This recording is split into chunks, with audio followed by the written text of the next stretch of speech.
नमस्कार दोस्तों, मैं दीप्तानी ठाकुर आज फिर आपके सामने एक नई कविता के साथ आई हूँ।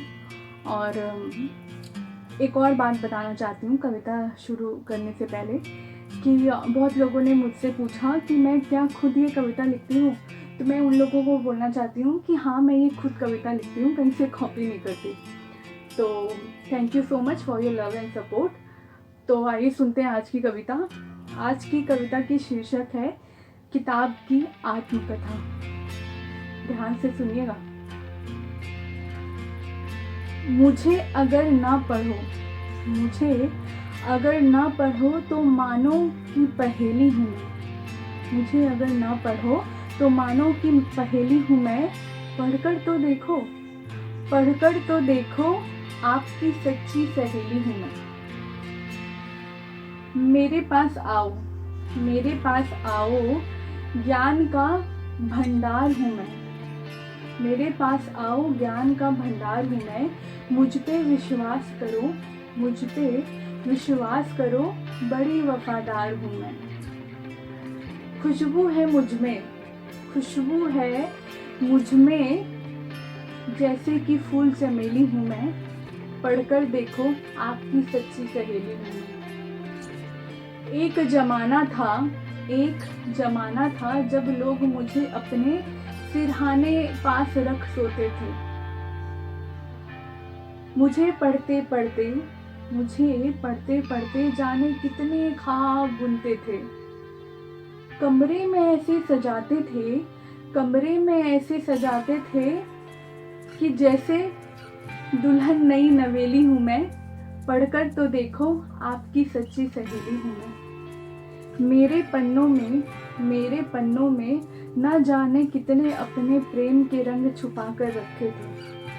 कोई गुलाब तो कोई अपने राज दबा कर रखे थे। दिखने में मेरे पन्ने सफेद हैं पर बड़ी रंगीली हूँ मैं। पढ़कर तो देखो आपकी सच्ची सहेली हूँ मैं। कई महापुरुषों ने मुझे अपने शब्दों में लिखा है। कितनों ने मुझे पढ़कर जीवन में बहुत कुछ सीखा है। मेरा जायका उठाकर तो देखो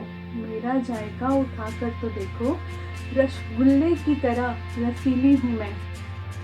पढ़कर तो देखो आपकी सच्ची सहेली हूँ मैं।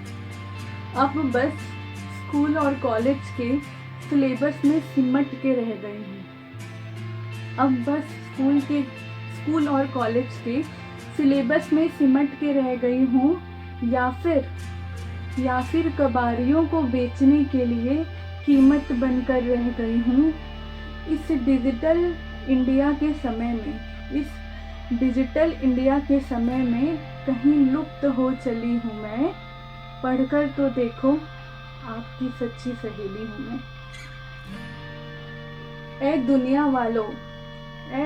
वालों आपके जिंदगी की कामयाबी में अहम रोल हूँ मैं।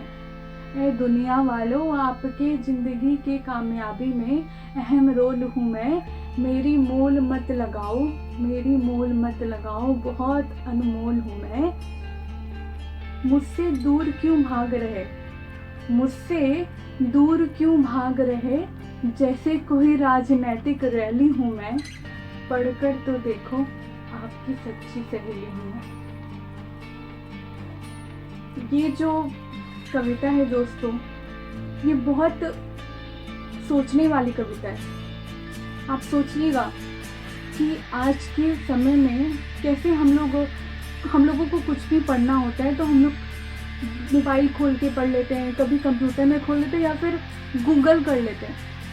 लेकिन नहीं, जो मज़ा किताब से पढ़ने में है वो मज़ा कहीं नहीं।